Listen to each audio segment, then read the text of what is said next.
Telangana high court Chandrababu చేసిన మహాదోపిడి గురించి తీర్పు వచ్చిందని ప్రభుత్వ సలహాదారు సజ్జల రామకృష్ణారెడ్డి అన్నారు. కేవలం 4 రోజుల్లో అనేక నిర్ణయాలను దారుణంగా తీసుకున్నారని, వాటిని రద్దు చేయాలని హైకోర్టు తీర్పు చెప్పిందని గుర్తు చేశారు. చంద్రబాబు అనే వ్యక్తి దోపిడికి గుడిలో లింగాన్ని కూడా మింగేస్తారని ఆరోపణలు చేశారు. ఆంధ్రప్రదేశ్లో తెలుగుదేశం పార్టీ వెంటిలేటర్పై ఉందని వైసీపీ నాయకుడు ప్రభుత్వ సలహాదారుడు సజ్జల రామకృష్ణారెడ్డి విమర్శించారు. పార్టీని బతికించుకునేందుకు చంద్రబాబు పొత్తు యత్నాలు చేస్తున్నారని ఆరోపించారు. ఏ ఎన్నికల్లోనైనా చంద్రబాబు పొత్తులు లేనిదే ఎన్నికలకు వెళ్లలేరని పేర్కొన్నారు. దింపుడు కళ్లె మాసలతో బాబు పవన్ ఢిల్లీ వెళ్లారని అన్నారు. పవన్ బలమేంట్లో మొన్న సీట్ల కేటాయింపుతో తెలిసిందని, రేపు బీజేపీకి సీట్లు ఇస్తే వాళ్ల బలమేంటో తేలుతుందని అన్నారు. బాబు అబద్ధాలను ప్రజలు నమ్మే స్థితిలో లేరని, రాబోయే ఎన్నికల నాటికి ఎంతమంది కలిసి వచ్చినా అంతిమంగా గెలుపు వైసీపీదేనని ధీమాను వ్యక్తం చేశారు. భారీ కుంభకోణానికి 20 ఏళ్ల క్రితమే చంద్రబాబు ప్లాన్ వేశారని, అమరావతిలోనూ రాజధాని పేరుతో తన భూముల విలువ పెంచుకునే ప్రయత్నం చేశారని ఆరోపించారు. సుమారు 1,00,000 కోట్లు దోచుకోవడానికి కుట్ర పన్నారని తెలియజేశారు. Some sports academy private limited అనే ఒకటి కంపెనీ ఫామ్ అవుతుంది. 2003 ఆగస్టులో 5వ తేదీన అది ఫామ్ అవుతుంది. అంటే ఇన్కార్పొరేషన్ ఆ రోజు అవుతుంది. 2009 ఆగస్టు 9న ఎంఓయూ ఎంటర్ అయిపోతుంది గవర్నమెంట్. సరిగ్గా 4 రోజుల ముందు పుట్టిన కంపెనీలో 4 రోజుల తర్వాత ప్రభుత్వం ఎంఓయూ ఎంటర్ అవుతుంది. అంతా చేస్తే ఆ కంపెనీకి కానీ ఒరిజినల్ ఐఎంజీకి కానీ సంబంధం లేదు. 5వ తేదీ అది ఫామ్ అవుతుంది. 6వ తేదీ ఇమ్మీడియట్ ప్రపోజలు, దాని మీద జీవో ఒకటి సర్క్యులర్ రిలీజ్ అవుతుంది. చీఫ్ సెక్రటరీ 4 మంత్రులు సంతకాలు చేస్తారు. 9వ తేదీ ఎంఓయూ ఎంటర్ అవుతారు. 2006-7లో సరిదిద్దబడిన కుంభకోణం. క్యాపిటల్ డెవలప్మెంట్ భూములు ఇచ్చిన వాళ్ళకు సంబంధించిన ల్యాండ్స్ ఏమవుతాయో వాటి డెవలప్మెంట్కి ఏంది అనేది చూడలే. ముందు ఇది 3,000 ఎకరాలు అనుకున్నారు. మళ్ళీ ఎందుకు అది 1,700 ఎకరాలకు దిగింది. మరీ ఎక్కువ అవుతుంది ఏమంటున్నారో తెలియదు. సో 3,000 ఎకరాలు కాస్త 1,700 ఎకరాలు. 1,700 ఎకరాలు క్రీమ్ ఎంటైర్ డెవలప్మెంటు ఆయన కలలు కన్నా నిజమైతే ఇది 1,00,000 కోట్లకు 40,000 కోట్లు 50,000 కోట్లు డిపెండింగ్ అనగా ఎంతైనా దాని వాల్యూ పెరిగే కొద్దీ అదంతా మింగేయచ్చు అనేది ఆలోచన. చంద్రబాబు నాయుడు ఈసారి నేనన్న దాంట్లో కూడా he's in such a desperation. ఇంకా వెంటిలేటర్ మీద ఉన్నవాడు ఎట్లయితే ఇదవుతుంటాడో, లేదా దింపుడు కళ్ళ మాస్ అంటారు ఇంకా ఫైనల్గా ఆ దీంతో చేసే ప్రయత్నము, చేయని ప్రయత్నం అంటూ లేదు, చేసే ప్రయత్నం కాదు చేయని ప్రయత్నం అంటూ లేదు. ప్రపంచంలో ఉండే అన్ని శక్తులు తనను ఆవాహించాలి. వీటన్నిటిని పెట్టుకుని ఎట్లా జగన్మోహన్ రెడ్డి గారిని ఢీకొనాలనే దాంట్లో భాగంగా ఆయన ఈరోజు నిన్నటి నుంచి ఢిల్లీలో ఎట్లా పడిగాపులు కాస్తున్నాడో అందరు చూస్తూనే ఉన్నారు. నేను అయిపోయినట్టే అని భావించే వ్యక్తి ఆఖరి క్షణంలో చిన్న గడ్డిపోత దొరికినా ఎట్లయితే కొట్టకపోయేవాడు ఎట్లా చేస్తాడో ఆ ప్రయత్నం చేస్తున్నట్టు అనిపిస్తుంది. 5 ఏళ్లుగా బీసీలకు ఏం చేశారో జగన్ చెప్పాలని టీడీపీ జాతీయ ప్రధాన కార్యదర్శి నారా లోకేష్ ప్రశ్నించారు. జగన్ పాలనలో 300 మంది బీసీల హత్య, 26,000 మంది బీసీలపై అక్రమ కేసులు తప్ప వారి సంక్షేమానికి చేసిందేమిటని సూటిగా ప్రశ్నించారు. సొంత చెల్లెలకే అన్యాయం చేసిన వ్యక్తి మనకు న్యాయం చేస్తాడా అని మహిళలంతా ఆలోచించాలని లోకేష్ కోరారు. అక్రమ కేసులపై వెనక్కు తగ్గేది లేదని తెలుగుదేశం జాతీయ ప్రధాన కార్యదర్శి లోకేష్ స్పష్టం చేశారు. ఎన్నికల వేళ వైఎస్ఆర్సీపీ ప్రభుత్వం సాగునీటి ప్రాజెక్టులకు ఉత్తుత్తి ప్రారంభోత్సవాలు చేస్తుందని మండిపడ్డారు. పనులు పూర్తి కాకుండా ప్రారంభోత్సవాలు చేయడం ఏంటని ప్రశ్నించారు. శ్రీ సత్యసాయి జిల్లా కదిరి శంకారావం సభలో పాల్గొన్న లోకేష్ 5 ఏళ్లుగా బీసీలకు ఏం చేశారో జగన్ చెప్పాలని నిలదీశారు. బాబాయిని చంపిందెవరు అని ఏ ఒక్కరికి అడిగినా సమాధానం వస్తుందని లోకేష్ అన్నారు. న్యాయం కోసం పోరాడుతున్న వైఎస్ వివేకానందరెడ్డి కుమార్తె సునీత తన తండ్రి హత్యకు జగన్ ఆయన అనుచరులే కారణమని చెప్పలేదా అని గుర్తు చేశారు. మీరు విడిచిన బాణం కాంగ్రెస్లో చేరాల్సిన అవసరం ఎందుకు వచ్చిందని ప్రశ్నించారు. ఎన్నికల ప్రచారంలో వాడుకుని చివరికి వ్యతిరేకంగా పోరాడుతున్నారనే ఆందోళనతో తల్లి చెల్లిని రోడ్డుపైకి గెంటేశారని ధ్వజమెత్తారు. సొంత చెల్లెలకి అన్యాయం చేసిన వ్యక్తి మనకు న్యాయం చేస్తాడా అని ఆంధ్రలో మహిళలంతా ఆలోచించాలని లోకేష్ కోరారు. సంక్షేమాన్ని పరిచయం చేసిన వ్యక్తి ఎన్టీఆర్ అని తెలియజేశారు. ₹2 కిలో బియ్యం మహిళలకు ఆస్తిలో సమాన వాటా కల్పించారని తెలియజేశారు. తెలుగుదేశం జనసేన పార్టీ అభ్యర్థిని భారీ మెజార్టీతో గెలిపించాల్సిన బాధ్యత మీ అందరి పైన ఉంది. పెండింగ్ లో ఉన్న ఇరిగేషన్ ప్రాజెక్ట్ మేము పూర్తి చేస్తాం. హంద్రినివా మెయిన్ కెనాల్ నుంచి ప్రతి ఎకరానికి సాగునీరు అందించే బాధ్యత నేను తీసుకుంటా. వేరుశెనగ టొమాటో రైతుల్ని ఆదుకుంటాం. ఏకంగా జగన్ బ్రాండ్ల వల్ల అనేక మంది ఇబ్బంది పడతాం కూడా మనం చూస్తున్నాం. పాత మద్యం విధానం తీసుకొస్తాం, షాపులు తగ్గిస్తాం, మద్యంకి బానిసలు కాకుండా ప్రజల్ని కాపాడే బాధ్యత కూడా మేము తీసుకుంటాం. ఎంతో మంది ఉద్యోగాలు ఉపాధికి గల్ఫ్కి వెళ్ళి అక్కడ ఇరుక్కుపోతున్నారు. వాళ్ళందరికీ మెరుగైన ట్రైనింగ్ అందిస్తాం. మెరుగైన ఉద్యోగాలు మన రాష్ట్రంలోనే కల్పించే బాధ్యత మేము తీసుకుంటామని ఈ సభ హామీ ఇస్తున్నా. మన నియోజకవర్గానికి ఎంఎస్ఎంఈ పరిశ్రమలు తీసుకొచ్చే బాధ్యత నేను తీసుకుంటా. టిట్కో ఇల్లు నేను చూసా, పాదయాత్ర నేను సెల్ఫీ దిగా. మన ప్రభుత్వం ఏర్పడిన మొదటి 100 రోజుల్లో ఇల్లు పూర్తి చేసి గోప్రవేశం కూడా చేసుకుందామని ఈ సభాముఖంగా లబ్ధిదారులు తెలుపుతున్నాం. ఇంకా నియోజకవర్గంలో ఉన్న ప్రతి గడపకి సురక్షితమైన తాగునీరు కుళాయి ద్వారా అందించే బాధ్యత కూడా నేను తీసుకుంటానని ఈ సభాముఖంగా హామీ ఇస్తున్నా. నాయకులు పార్టీ వీడి వెళ్ళినా పార్టీకి అండగా నిలబడింది కార్యకర్తలు. వైకాపా నాయకులకి కార్యకర్తలకి boom boom president medal Andhra gold కావాలేమో కానీ మన తెలుగుదేశం పార్టీ కార్యకర్తలకి మన నాయకుడు పిలుపు రా కదలి రా అంటే పరిగెత్తుకుంటామని వెళ్తాం. కదిరిలో హామీ ఇచ్చే కార్యకర్తలకి ఏ అధికారులైతే చట్టాన్ని ఉల్లంఘించమని ఇబ్బంది పెట్టారో వాళ్ళందరి పేర్లు ఈ పుస్తకంలో ఉంది. ఏ వైకాపా నాయకులు మన పైన దాడి చేశారో వాళ్ళందరి పేర్లు కూడా ఈ పుస్తకంలో ఉంది.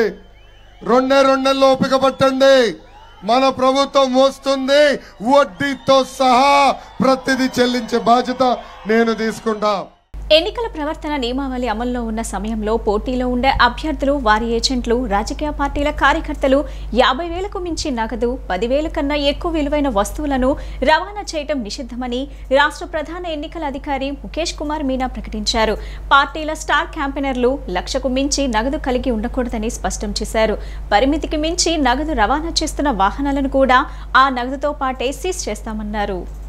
కులం, మతం, భాష ప్రాతిపదికన ఓటర్లను ప్రేరేపించడం, ఓట్లు అడగడం నిషిద్ధమని రాష్ట్ర ప్రధాన ఎన్నికల అధికారి ముఖేష్ కుమార్ మీనా రాజకీయ నాయకులకు సూచించారు. లోక్సభ అభ్యర్థులు 95 లక్షల వరకు, శాసనసభ అభ్యర్థులు 40 లక్షల వరకు ఖర్చు చేసేందుకు అనుమతి ఉందన్నారు. బహిరంగ సభల నిర్వహణ, పోస్టర్లు, బ్యానర్లు, వాహనాల కోసమే ఈ మొత్తాన్ని వెచ్చించాలని సూచించారు. ఓటర్లను ప్రభావితం చేసేలా నగదు, కానుకలు, మద్యం, ఇతర వస్తువులు పంపిణీ చేయడాన్ని చట్టవిరుద్ధమైన వ్యయంగా పరిగణిస్తామన్నారు.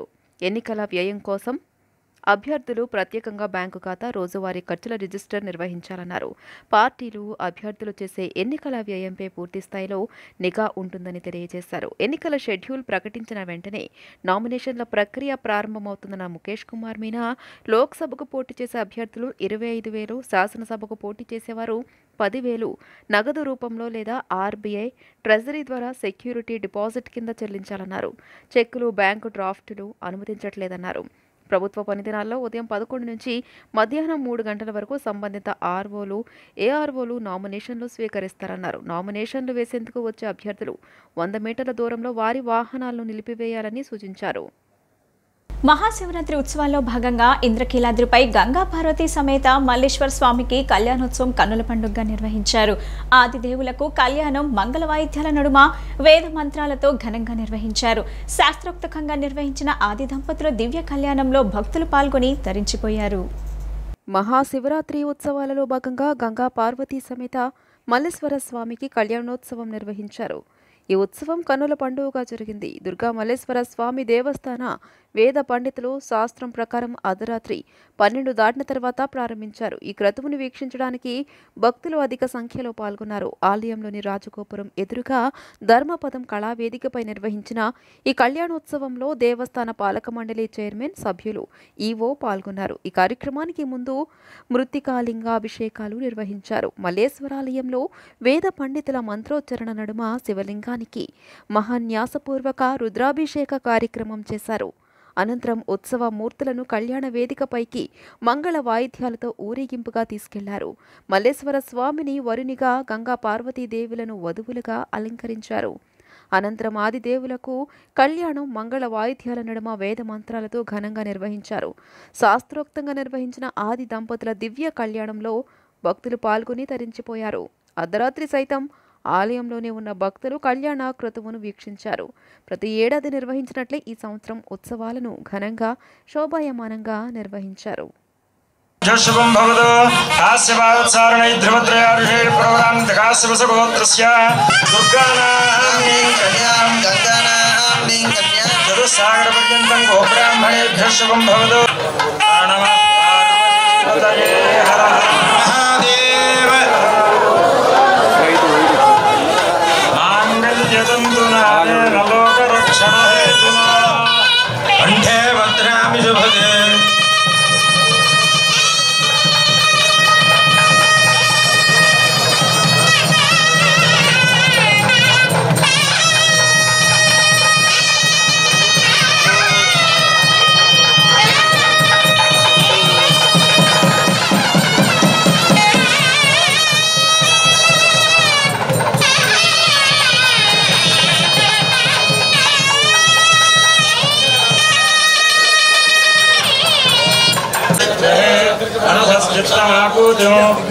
सत्यमसीमहे पशूनां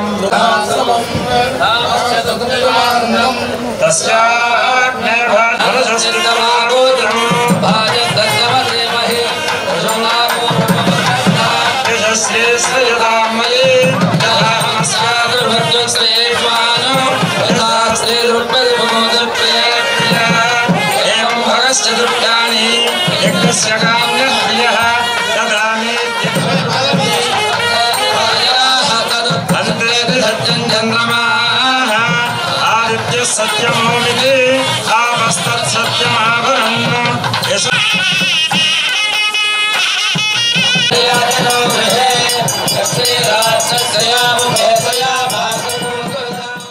స్వామివారికి ఈ రోజున ఈ మహాన్యాసపూర్వక ఏకాదశి రుద్రాభిషేకం యొక్క మనకి లింగోద్భవ కాలం వరకు కూడా చేయడం జరిగింది. 10 గంటలకు మొదలుపెట్టి 12 గంటల వరకు కూడా ఈ లింగోద్భవ కాలం వరకు ఈ అభిషేకం చేయడం జరిగింది. తదనంతరం స్వామివారికి అమ్మవారికి ఇక్కడ లీలా కళ్యాణం కూడా చేయడం జరిగింది. ఈ కళ్యాణంలో భక్తులందరూ కూడా పాల్గొని ఆ అమ్మవారి యొక్క ఈ తరంబరాలు అందరూ కూడా పోసి అమ్మవారి స్వామివారి యొక్క అనుగ్రహాన్ని పొందడం కోసం చాలా విశేషంగా రావడం జరిగింది. అదేవిధంగా ఈ సంవత్సరమే మనకి ఈ శివాలయం ప్రారంభించడం వల్ల భక్తులు కూడా అధిక సంఖ్యలో వచ్చి ఈ స్వామివారి అమ్మవారి యొక్క కళ్యాణంలో కూడా పాల్గొని ఆ అమ్మవారి స్వామివారి యొక్క ఇక్కడ తీర్థప్రసాదాలు కూడా తీసుకోవడం జరిగింది. భక్తులందరూ అమ్మవారి స్వామివారి అనుగ్రహంతో సుఖ సంతోషాలతో ఉండాలని కోరుకుంటూ జై దుర్గాబాబు. అమ్మవారి అయ్యవారి కళ్యాణం జరిగింది. లింగోద్భవ కారకుడికి అభిషేక కార్యక్రమాలు జరిగినాయండి. భక్తులు చాలా విరివిగా పాల్గొన్నారు. అందరూ కూడాను కొత్తగా నిర్మాణం జరిగినటువంటి మన శివాలయంలో అందరూ కూడాను అయ్యవారిని చక్కగా దర్శించుకున్నారు. అభిషేకాలు కూడా చక్కగా చూశారు. ఇప్పుడు కూడాను చాలామంది భక్తులు ఇక్కడ కళ్యాణంలో కూడా పాల్గొనడం జరిగిందండి. అందరినీ కూడా ఆ అమ్మవారు అయ్యవారు కూడా చల్లగా చూడాలని చెప్పి తిరుమల తిరుపతి దేవస్థానం ఈవో ధర్మారెడ్డిపై టీడీపీ బ్రాహ్మణ సాధికార సమితి కన్వీనర్ బుచ్చి రాంప్రసాద్ ఆగ్రహం వ్యక్తం చేశారు. మాజీ మంత్రి వివేక హత్య కేసు నుంచి ఎంపీ అవినాష్ రెడ్డిని తప్పించడానికి ధర్మారెడ్డి ఢిల్లీ స్థాయిలో లాబింగ్ చేసిన విషయం నిజం కాదా అని బుచ్చి రాంప్రసాద్ ప్రశ్నించారు. వైవి సుబ్బారెడ్డి కరుణాకర్ రెడ్డితో కలిసి తిరుమల పవిత్ర భంగం కలిగేలా ధర్మారెడ్డి వ్యవహరించారని మండిపడ్డారు. ధర్మారెడ్డి ధర్మ విరుద్ధంగా జగన్ రెడ్డి కోసం అవినాష్ రెడ్డి కోసం పనిచేస్తున్నారని టీడీపీ బ్రాహ్మణ సాధికార సమితి కన్వీనర్ బుచ్చిరాం ప్రసాద్ ధ్వజమెత్తారు. మాజీ మంత్రి వివేక హత్య కేసు నుంచి కడప ఎంపీ అవినాష్ రెడ్డిని తప్పించడానికి టీటీడీ ఈవో ధర్మారెడ్డి ఢిల్లీ స్థాయిలో లాబియింగ్ చేసిన విషయం నిజం కాదా అని బుచ్చిరాం ప్రసాద్ ప్రశ్నించారు. అవినాష్ రెడ్డిని హత్య కేసు నుంచి రక్షించాలని ఏకంగా కేంద్ర హోంశాఖ కార్యదర్శిని సునీతారెడ్డితో మాట్లాడించింది నిజం కాదా అని ప్రశ్నించారు. గతంలో తనపై నమోదైన కేసుల వివరాల్ని టీటీడీ ఈవోగా నియమితులైనప్పుడు ధర్మారెడ్డి దాచింది నిజం కాదా అని నిలదీశారు. వైవి సుబ్బారెడ్డి కరుణాకర్ రెడ్డిలతో కలిసి తిరుమల పవిత్రతకు భంగం కలిగేలా ధర్మారెడ్డి వ్యవహరించారని ధ్వజమెత్తారు. వైవి సుబ్బారెడ్డి కరుణాకర్ రెడ్డితో కలిసి టీటీడీని సర్వనాశనం చేయడం నిజం కాదా అని మండిపడ్డారు. ధర్మం ధర్మంలో చేరుతుంది, పాపం పాపంలో చేరుతుంది. ధర్మారెడ్డి గారు ఒక్కసారి మీరు ఆలోచించండి. మీరు చేసే పాపాలు వలనే మీరు ఈ కష్టాలన్నీ కూడా అనుభవిస్తున్నారు. ఎవ్వడికి జరగరానిది కూడా మీకు జరిగింది. ఒక్కసారి ఎందుకు జరిగిందని ఒకసారి ఆలోచించుకోండి. ఈ 5 ఏళ్లలో మీరు చేసిన పనుల గురించి ఒకసారి ఆలోచించుకోండి. దేవుడి దగ్గర ఉంటూ పవిత్రమైన స్థానంలో ఉంటూ మీరు చేయాల్సిన పనులేంటి, మీరు చేస్తున్న పనులేంటి ఒక్కసారి మీరు ఆలోచించండి. సునీతారెడ్డి గారిని మీరు కేంద్ర హోంశాఖ సహాయ కార్యదర్శిని మీరు కల్పించారా లేదా? జగన్ కేసులో అవినాష్ రెడ్డిని బయటకు తీసుకురావడం కోసం మీరు ఈ ప్రయత్నం చేశారా లేదా? అది సునీతారెడ్డి గారు సిబిఐ వాంగ్మూలంలోనే ఇచ్చిన మాట వాస్తవమా కాదా ఒక్కసారి మీరు చెప్పండి. అదేవిధంగా మిమ్మల్ని ఇంకో విషయం కూడా అడుగుతున్నా. హైకోర్టులో న్యాయమూర్తులు పెళ్లికి వెళ్ళి వాళ్ళకి 2 కోట్ల రూపాయలు వాచి ఇచ్చిన మాట వాస్తవమా కాదా? చూపితే ఆ జడ్జి గారు కోప్పడి మీకు వెనక్కి పంపించిన మాట వాస్తవమా కాదా? ఆయన సుప్రీంకోర్టుకి రాసింది వాస్తవమా కాదా? ఒక్కసారి మీరే ఆలోచించండి. క్యాన్సర్ వ్యాధిపై అవగాహన లేక అనేక మంది ప్రాణాలు కోల్పోతున్నారని, క్యాన్సర్ను మొదటిలోనే గుర్తిస్తే ప్రాణాపాయం ఉండదని నారా బ్రాహ్మణి తెలిపారు. బసవతారకం ఇండో అమెరికన్ క్యాన్సర్ ఆసుపత్రి ద్వారా ఉచిత వైద్య శిబిరాలను నిర్వహించి లక్షలాది మందికి స్క్రీనింగ్ చేసి అవసరమైన వారికి ఉచితంగా క్యాన్సర్ చికిత్స అందించడం జరిగిందన్నారు. ప్రజలందరూ ఉచిత క్యాన్సర్ వైద్య శిబిరాలను సద్వినియోగం చేసుకోవాలని కోరారు. టీడీపీ జాతీయ ప్రధాన కార్యదర్శి నారా లోకేష్ ఆధ్వర్యంలో Basavatarakam Indo American cancer hospital and research institute సౌజన్యంతో తాడేపల్లిలోని పట్టాభిరామయ్య కాలనీ, మహానాడు, చిన్నపోతల చిన్న టీడీపీ కార్యాలయంలో ఉచిత క్యాన్సర్ నిర్ధారణ శిబిరం నిర్వహించారు. నందమూరి వసుంధరాదేవి, నారా బ్రాహ్మణి అతిథులుగా విచ్చేశారు. శిబిరాన్ని ప్రారంభించి పరిశీలించారు. వ్యాధి నిర్ధారణ పరీక్షల గురించి వైద్యులను వివరాలు అడిగి తెలుసుకున్నారు. ఈ సందర్భంగా నారా బ్రాహ్మణి వైద్యులు మాట్లాడుతూ ఉచిత క్యాన్సర్ స్క్రీనింగ్ శిబిరానికి అపూర్వ స్పందన లభించిందని, 5,000 రూపాయలు విలువ చేసే క్యాన్సర్ స్క్రీనింగ్ పరీక్షలు పూర్తిగా ఉచితంగా చేస్తున్నట్లు తెలియజేశారు. బ్రెస్ట్, సర్వైకల్, లంగ్, పెద్దపేగు తదితర క్యాన్సర్లన్నింటికీ స్క్రీనింగ్ పరీక్షలు నిర్వహిస్తున్నట్లు వెల్లడించారు. నారా లోకేష్ అన్ని మండలాల్లో క్యాన్సర్ స్క్రీనింగ్ శిబిరాలు ఏర్పాటు చేయిస్తున్నారని చెప్పారు. ఎన్టీఆర్ ఉచిత ఆరోగ్య కేంద్రాలు, ఆరోగ్య రథం ద్వారా నిత్యం ఎంతో మందికి ఉచితంగా వైద్య సేవలు అందజేస్తున్నట్లు చెప్పారు. క్యాన్సర్ వ్యాధిపై అవగాహన లేక అనేక మంది ప్రాణాలు కోల్పోతున్నారని, క్యాన్సర్ను మొదటిలోనే గుర్తిస్తే ప్రాణాపాయం ఉండదన్నారు. ఉచిత క్యాన్సర్ వైద్య శిబిరాల ద్వారా లక్షలాది మందికి స్క్రీనింగ్ చేసి అవసరమైన వారికి ఉచితంగా క్యాన్సర్ చికిత్స అందించడం జరిగిందన్నారు. ప్రజలందరూ ఉచిత క్యాన్సర్ వైద్య శిబిరాలను సద్వినియోగం చేసుకోవాలని కోరారు. ప్రజలందరూ ఈ అవకాశాన్ని వినియోగించుకోవాలి, వచ్చి ఎర్లీ క్యాన్సర్ స్క్రీనింగ్ చేసుకోవాలి. ముఖ్యంగా మహిళలు ఎవరైతే 40 సంవత్సరాల కన్నా ఎక్కువ వయసు ఉండే వాళ్ళు ఉన్నారో వాళ్ళు వచ్చి ఇక్కడున్న అడ్వాన్స్డ్ ఎక్విప్మెంట్ ద్వారా మామోగ్రఫీ స్క్రీనింగ్ చేయించుకోవాలి. అండ్ వాళ్ళకి ఫ్యామిలీ హిస్టరీ ఉంటే వాళ్ళు తప్పకుండా వచ్చి ఈ అవకాశాన్ని వినియోగించుకోవాలి. ముఖ్యంగా మా dedicated team of Indo American cancer hospital doctors ఎవరైతే రాత్రి పగలు కృషి చేసి ఈ మొబైల్ హెల్త్ క్యాంప్స్ ఏదైతే చేస్తున్నారో లక్షలాది మందికి క్యాన్సర్ స్క్రీనింగ్ చేసి వాళ్ళకి ట్రీట్మెంట్ అందిస్తున్నారో వాళ్ళందరికీ ఈ రోజు పర్సనల్ గా మానిటర్ చేయడానికి మా సిఇఓ గారు కృష్ణయ్య గారు కూడా రావడం జరిగింది మన మంగళగిరికి. వీరందరికీ ధన్యవాదాలు తెలుపుకుంటూ మళ్ళీ ఇంకొకసారి మంగళగిరి ప్రజలందరికీ పిలుపునిస్తూ క్యాన్సర్ స్క్రీనింగ్ చేసుకోవాలని నేను సెలవు తీసుకున్నాను. ధన్యవాదాలు. కృష్ణా జిల్లా ఉంగుటూరుకు చెందిన యువ వైద్యురాలు వేమూరి ఉజ్వల ఆస్ట్రేలియాలో లోయలో పడి మృతి చెందింది. తనకు ఇష్టమైన విభాగంలో పీజీ చేసి ఉన్నత స్థానానికి చేరుకోవాలని లక్ష్యంగా నిర్ణయించుకున్న ఆమెపై విధి చిన్నచూపు చూసింది. స్నేహితులతో కలిసి ఆహ్లాదంగా గడిపేందుకు ట్రెక్కింగ్కు వెళ్లిన ఆమె ప్రమాదవశాత్తు లోయలో జారిపడి మృతి చెందింది. ఆమె భౌతిక కాయాన్ని నేడు స్వగృహానికి తీసుకొచ్చారు. కృష్ణా జిల్లా ఉంగుటూరుకు చెందిన యువ వైద్యురాలు వేమూరు ఉజ్వల ఆస్ట్రేలియాలో లోయలో పడి మృతి చెందింది. ఆమె ఆస్ట్రేలియాలో గోల్డీ కోస్ట్లోని బాండ్ విశ్వవిద్యాలయంలో ఎంబీబీఎస్ పూర్తి చేశారు. ప్రస్తుతం ఆమె రాయల్ బ్రిస్బేన్ ఉమెన్స్ ఆసుపత్రిలో పనిచేస్తున్నారు. ఈ నెల 2వ తేదీ సరదాగా తోటి స్నేహితులతో కలిసి ట్రెక్కింగ్కు వెళ్లిన ఉజ్వల ప్రమాదవశాత్తు కాలు జారి లోయలో పడి మరణించింది. అనుకోకుండా జరిగిన ఈ సంఘటనలో ఆమె మరణించడం తల్లిదండ్రులు, బంధువులకు తీరని శోకాన్ని మిగిల్చింది. తల్లిదండ్రులైన వేమూరి మైథిలి వెంకటేశ్వరరావు కొన్నేళ్లుగా ఆస్ట్రేలియాలోనే స్థిరపడ్డారు. ఈరోజు అంత్యక్రియల నిమిత్తం భౌతిక కాయాన్ని గన్నవరంలో ఉంగుటూరు మండలం ఎలుకపాడులోని అమ్మమ్మ తాతయ్యల ఇంటికి తీసుకొచ్చారు. ఉజ్వల మృతదేహాన్ని చూసి కుటుంబ సభ్యులు విలపించారు. ఎలుకపాడులో ఉజ్వల అంత్యక్రియలు నిర్వహించారు. సమానత్వం పాటించి అవకాశాలు కల్పిస్తే పురుషులతో పాటు మహిళలు అన్ని రంగాల్లో రాణిస్తారని టీడీపీ జాతీయ ప్రధాన కార్యదర్శి నారా లోకేష్ సతీమణి నారా బ్రాహ్మణి అన్నారు. శివరాత్రి సందర్భంగా గుంటూరు జిల్లా మంగళగిరిలో పరంపర ఆధ్వర్యంలో ఏర్పాటు చేసిన సాంస్కృతిక నృత్య ప్రదర్శనలను నారా బ్రాహ్మణి నందమూరి వసుంధర వీక్షించారు. యువతకు కళలు, సంస్కృతి పట్ల అవగాహన కల్పించాలని బ్రాహ్మణి ఈ సందర్భంగా సూచించారు. మన సంస్కృతి ఎంత గొప్పదని టీడీపీ జాతీయ ప్రధాన కార్యదర్శి నారా లోకేష్ సతీమణి బ్రాహ్మణి అన్నారు.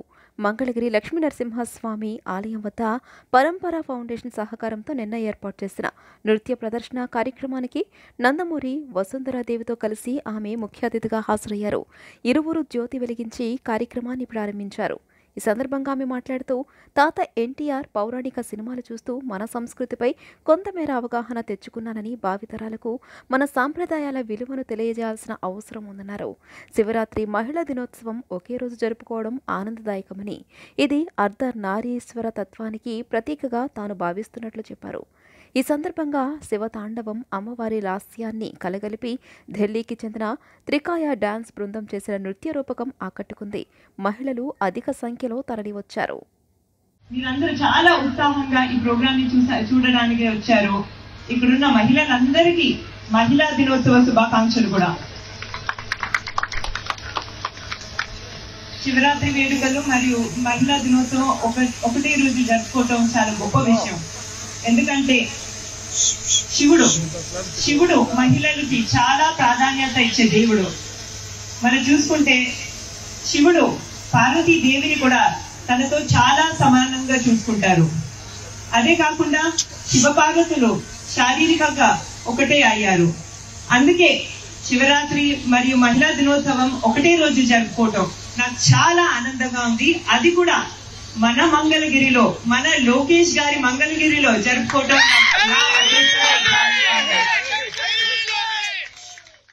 అంతర్జాతీయ మహిళా దినోత్సవాన్ని పురస్కరించుకొని స్వరలయ సంస్థ ఆధ్వర్యంలో హనుమంతరాయ్ గ్రంథాలయం నందు నిర్వహించిన సంగీత విభావరి శ్రవణానందం కలిగించిందని స్వరలయ సంస్థ ప్రధాన కార్యదర్శి ఎస్ఆర్ ప్రభాకర్ అన్నారు. స్వరలయ సంస్థ ఆధ్వర్యంలో ఎన్నో సాంస్కృతిక సేవా కార్యక్రమాలు నిర్వహించడం అభినందనీయమని, స్వరలయ సంస్థ ద్వారా ఎంతో మందిలోని ప్రతిభను వెలికితీసి చిరు సత్కారాలతో వారిలో ఆత్మస్థైర్యాన్ని పెంపొందించినట్లు చెప్పారు.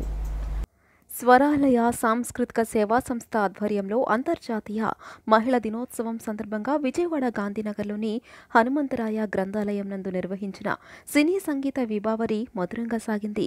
ప్రముఖ సంగీత విద్వాంసులు కళారత్న మోదంమూడి సుధాకర్ ముఖ్య అతిథిగా విచ్చేసి జ్యోతి ప్రజ్వలనతో కార్యక్రమాన్ని ప్రారంభించారు. అనంతరం యువ గాయని ఋగ్వేదం పద్మశ్రీ 79 సంవత్సరాల తెలుగు సినిమా చరిత్రలో 116 మంది గాయనీమణులు పాడిన 116 సినీ గీతాలను 4 గంటల సేపు ఆలపించడం జరిగింది. ఈ సందర్భంగా ఆయన మాట్లాడుతూ యువతలోని ప్రతిభను ప్రోత్సహించాలని సూచించారు. పద్మశ్రీ బహుముఖ ప్రతిభాశాలి అని అభినందించారు. అనంతరం స్వరాలయ ప్రధాన కార్యదర్శి ఎస్ఆర్ ప్రభాకర్ మాట్లాడుతూ పద్మశ్రీ ఆలపించిన పాటలు శ్రోతలను అలరించాయన్నారు. వరల్డ్ రికార్డ్ సాధన కోసం 4 సంవత్సరాల పాటు ఆమె కృషి చేస్తుందన్నారు. అలాగే తమ సంస్థను ప్రారంభించి 9 నెలలుగా ఎన్నో సాంస్కృతిక సేవా కార్యక్రమాలను నిర్వహిస్తున్నామని ఆయన తెలియజేశారు. ఎంతో మందిలోని ప్రతిభను వెలికితీసి చిరు సత్కారాలతో వారిలో ఆత్మస్థైర్యాన్ని నింపుతున్నట్లు ఆయన పేర్కొన్నారు. తమ సంస్థ ద్వారా రానున్న కాలంలో ఇంకా మరెన్నో సేవా కార్యక్రమాలను నిర్వహించనున్నట్లు ఆయన తెలియజేశారు. అత్యంత నాణ్యమైన ప్రోగ్రాం, పాటల పోటీల్ని అలాగే సినిమా గీతాలని ప్రతి నెల చాలా మంచి క్వాలిటీ ప్రోగ్రామ్స్ ఇవ్వడంలో విజయవాడలో ఒక రకమైన ఇమేజ్ని సంపాదించుకున్న సంస్థ. సో ఈరోజు అంతర్జాతీయ మహిళా దినోత్సవం సందర్భంగా స్త్రీమూర్తుల పట్ల మాకున్న గౌరవాన్ని ప్రదర్శించడానికి మంచి గాయనిగా పేరొందిన ఋగ్వేదం పద్మశ్రీ చేత 116 తెలుగు సినీ నేపథ్య గాయనీమణుల గీతాలని తీసుకుని 116 మందివి వాళ్ళు పాడిన పాటలు ఇవాళ డిస్ప్లే ఇక్కడ ప్రోగ్రామ్ కండక్ట్ చేస్తున్నాము. దీంట్లో ఏంటంటే ఇది ఒక వరల్డ్ రికార్డ్కి అమ్మాయి ఇవాళ కంపీట్ చేస్తుంది. 2 వరల్డ్ రికార్డ్స్ని అమ్మాయి ఇవాళ ప్రపోజ్ చేస్తుంది. సో ఈ కార్యక్రమం సుమారుగా 4 గంటలు సాగుతుంది. సో ఇలాంటి అవకాశం ఆ అమ్మాయికి మేము మా సంస్థ ద్వారా కలగజేయటం అనేది నిజంగా మా అదృష్టం అది. అండ్ ఇలాంటి ప్రోగ్రామ్స్ మంచి మంచి ప్రోగ్రామ్స్ భవిష్యత్తులో కూడా చేస్తామని హామీ ఇస్తున్నాం. పటమట రామాలయం వద్ద ఊకోటి శేషగిరిరావు, ఊకోటి రమేష్ బాబు, ఊకోటి కిషోర్ బాబు డిఎన్ఎస్ మిత్ర బృందం ఆధ్వర్యంలో శివరాత్రి ప్రభా మహోత్సవాన్ని నిన్న రాత్రి వైభవంగా నిర్వహించారు. ఎమ్మెల్యే వెల్లంపల్లి శ్రీనివాస్, వైసీపీ తూర్పు నియోజకవర్గం సమన్వయకర్త దేవినేని అవినాష్ ముఖ్య అతిథులుగా విచ్చేసి కొబ్బరికాయ కొట్టి ప్రభ ఊరేగింపును ప్రారంభించారు. అనంతరం పటమట పురవీధుల్లో ఊరేగించారు. పటమట రామాలయం వద్ద ఊకోటి శేషగిరిరావు, ఊకోటి రమేష్ బాబు, ఊకోటి కిషోర్ బాబు డిఎన్ఎస్ మిత్ర బృందం ఆధ్వర్యంలో శివరాత్రి ప్రభ మహోత్సవాన్ని నిన్న రాత్రి వైభవంగా నిర్వహించారు.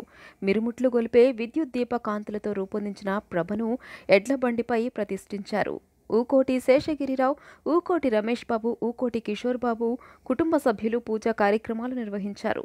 అనంతరం ఎమ్మెల్యే వెల్లంపల్లి శ్రీనివాస్, వైసీపీ తూర్పు నియోజకవర్గ సమన్వయకర్త దేవినేని అవినాష్ ముఖ్య అతిథులుగా విచ్చేసి కొబ్బరికాయ కొట్టి ప్రభ ఊరేగింపును ప్రారంభించారు. ఈ సందర్భంగా ఊకోటి శేషగిరిరావు, ఊకోటి రమేష్ బాబు మాట్లాడుతూ ఊకోటి కుటుంబం డిఎన్ఎస్ మిత్ర బృందం ఆధ్వర్యంలో గత 35 సంవత్సరాలుగా ప్రభ మహోత్సవాలను నిర్వహిస్తున్నామని చెప్పారు. ఎస్సీ, ఎస్టీ, బీసీ, మైనారిటీలు అందరినీ కలుపుకుని ఈ వేడుకలు నిర్వహిస్తున్నట్లు తెలియజేశారు. సోమవారం సాయంత్రం అన్నదాన కార్యక్రమం నిర్వహిస్తున్నట్లు తెలిపారు. రాష్ట్రం సుఖ సంతోషాలతో ఉండాలని, ప్రజలందరూ ఆనందంగా ఉండాలని శివుడిని ప్రార్థించినట్లు చెప్పారు. గల్లా రవి మాట్లాడుతూ 2024లో శివుని ఆశీస్సులతో జగన్మోహన్ రెడ్డి మళ్లీ ముఖ్యమంత్రి కావాలి, దేవినేని అవినాష్ ముఖ్యమంత్రి కావాలని ఆకాంక్షించారు. గత 35 సంవత్సరాలు ఊకోటి కుటుంబం తరపు నుంచి మేము ప్రభోత్సవాల కార్యక్రమాలు జరుపుకుంటున్నాం. ఈరోజు ప్రత్యేక ఆహ్వానితులుగా దేవినేని అవినాష్ గారు వచ్చారు, అలాగే వెల్లంపల్లి శ్రీని గారు వచ్చారు. భవిష్యత్తులో కూడా రాష్ట్రం హ్యాపీగా సకల సంతోషాలుగా ఉండాలని కోరుకుంటూ, ఇలాంటి పండుగలు ఎన్నో రకాలుగా చేసుకుంటూ ప్రజలందరూ చాలా హ్యాపీగా ఉండాలని కోరుకుంటూ శివరాత్రి ప్రభోత్సవానికి ఇచ్చేసిన ప్రజలందరికీ ధన్యవాదాలు. బీసీ, ఎస్టీ, మైనార్టీలు ఎంతో అండదండలుగా ఉంటూ ఆయన ఎమ్మెల్యే కావాలని కోరుకుంటూ శివరాత్రికి దేవినేని రెగురు గారు జ్ఞాపకార్థం అన్నదాన కార్యక్రమంలో కూడా రేపు 11వ తారీఖున సాయంకాలం సోమవారం నాడు కూడా అన్నదాన కార్యక్రమం జరుపుతున్నాము. ఏకంగా మా అందరూ ఏకదాటిగా ఉండి మేమంతా కట్టుబడి ఉండి మా శివరాత్రి సందర్భంగా అందరూ కలిసికట్టుగా వచ్చినందుకు ధన్యవాదాలు. ఊకోటి రమేష్ గారు ఇక్కడ అంతా సోదరులంతా ఉన్నారు. వాళ్ళ ఆధ్వర్యంలో ఇక్కడ ప్రభ మహోత్సవం జరుగుతుంది. చాలా ఘనంగా చేస్తున్నారు. రజక సోదరులందరికీ ఈ సంబరం చేయడానికి వాళ్ళకి ప్రత్యేక ధన్యవాదాలు తెలియజేసుకుంటున్నాను. ఇప్పుడు అవినాష్ గారు వచ్చారు, అలాగే వెల్లంపల్లి గారు కూడా వచ్చారు, మా పార్టీ నాయకులంతా వచ్చారు. 2024లో ఈ సాంబా శివుడు వాళ్ళ ఆశీర్వదించి జగన్మోహన్ రెడ్డి గారిని సీఎం చేయాలి, అలాగే మన అవినాష్ గారిని ఎమ్మెల్యే చేయాలని చెప్పి అందరినీ ఈ శివరాత్రి సందర్భంగా కోరుకుంటూ సెలవు తీసుకుంటాం. ఈ బులెటిన్ ఇంతటితో సమాప్తం. తిరిగి మరో బులెటిన్ కలుద్దాం. నమస్కారం.